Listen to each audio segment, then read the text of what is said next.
У супермаркетах люди найчастіше переплачують за вино, навіть коли бачать знижку. Сьогодні покажу, що я б купив в Варус, щоб цього не сталося. Я зараз у магазині Варус.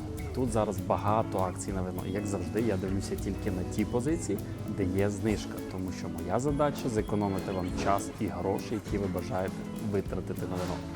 І, до речі, у Варусі є цікава особливість. Вони часто показують знижку, тобто конкретна ціна, яку ви бачите, ви зрозумієте, скільки ви економите. І це, звісно, дуже гарно працює психологічно, але важливо розуміти, економія – це не завжди вигідна покупка. Перед тим, як купувати вино по акції, завжди дивіться на дату врожаю. Для прикладу, ігристі вина мають бути максимально свіжими. Якщо вино вже старе, навіть хороша ціна його не врятує. Ось для прикладу, це вино зараз в акції. Зветься воно Lacrima di Moro d'Alba від виробника Веленозі. 2022 року, не дивлячись на те, що алкоголь невисокий, я б по факту не рекомендував, але все-таки я б на нього подивився по тій причині, що воно зроблено з дуже рідкісної зони, сорту винограду, який реально має, по-перше, червоне сухе, він реально має приємний ароматичний профіль.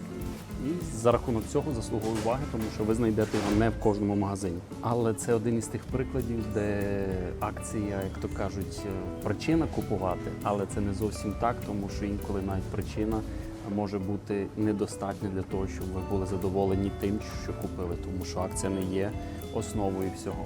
Але якщо ви знайшли гарне вино ще й по акції, то, звісно, знижка стає, так би мовити, бонусом, а не пасткою в цій всій історії. З України, якщо говорити, у нас є Коблево Каберне Резерв, на нього знижка є, можете на нього звернути увагу, хоча знижка невелика.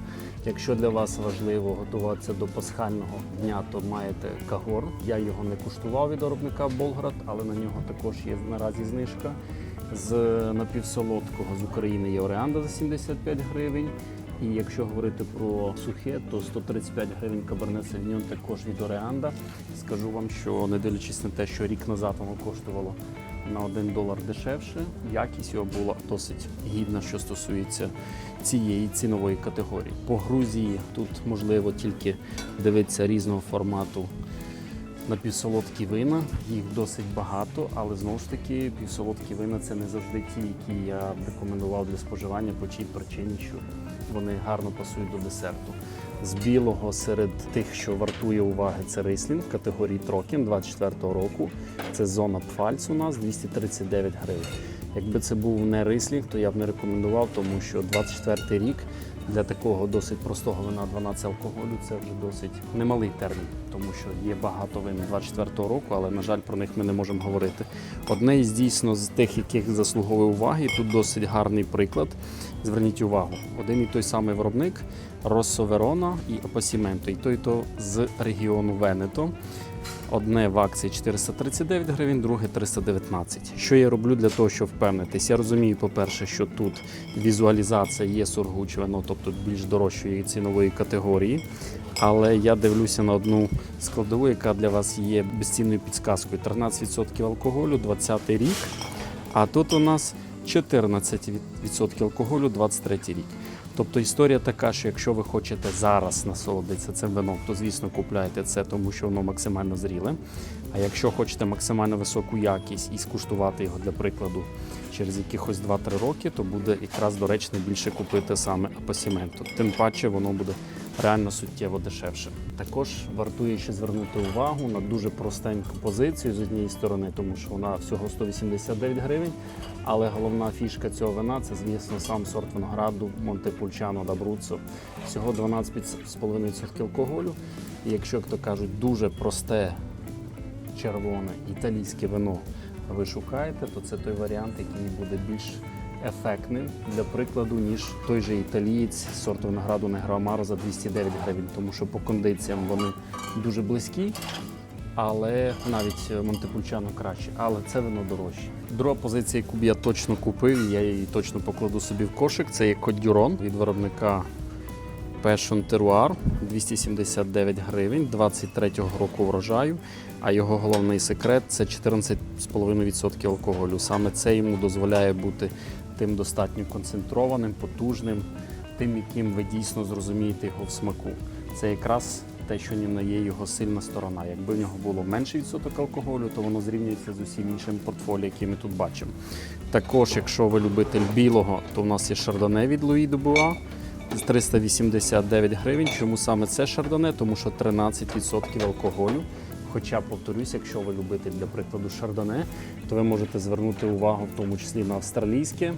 Також 24 рік, воно дешевше буде, але воно по факту і простіше, всього 12,5 алкоголю. Тому ці вина мають різну ціль.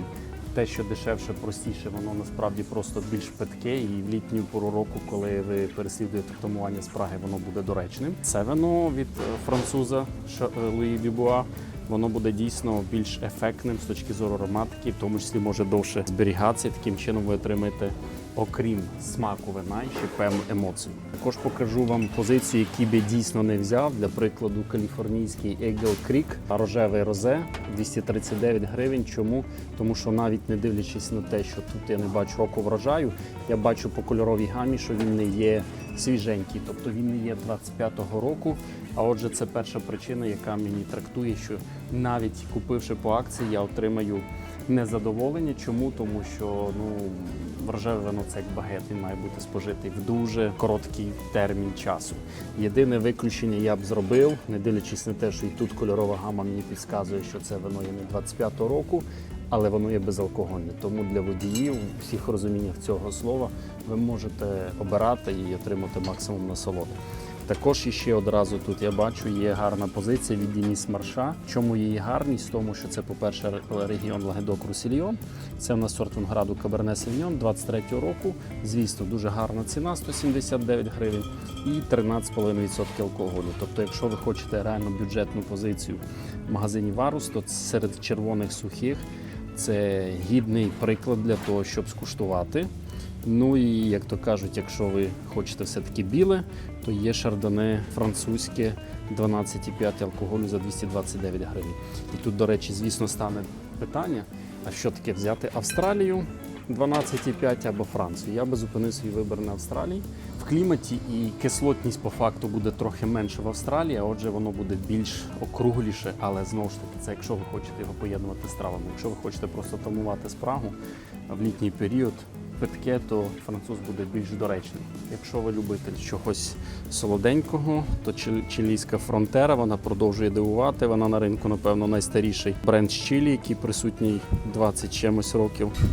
Це в нас Late Harvest категорія. Воно, звісно, п'ється охолодженим. Бажано до 7-8 градусів за 239 гривень можете себе порадувати.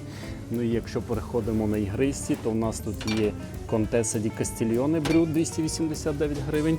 Якщо ви берете, для прикладу, німецький відомий всім Латініум, то він коштує 199, але я б рекомендував вам взяти все-таки Асті, тому що це є класифікована зона, сорт винограду Мускат, 339 гривень. Так, він буде дорожчий, ніж Латініум, але тут ви отримаєте все-таки територію захищену за походженням. І саме головне – це класний аромат, ну і безперечний смак. І те, що я б, напевно, не рекомендував, тому що я на неї звернув увагу, на це Prosecco Filari Antici. Prosecco – це звичайний, хоча ціна в нього реально ефектна. Але я в цій всій історії звернув увагу на дату бутилювання 06.25.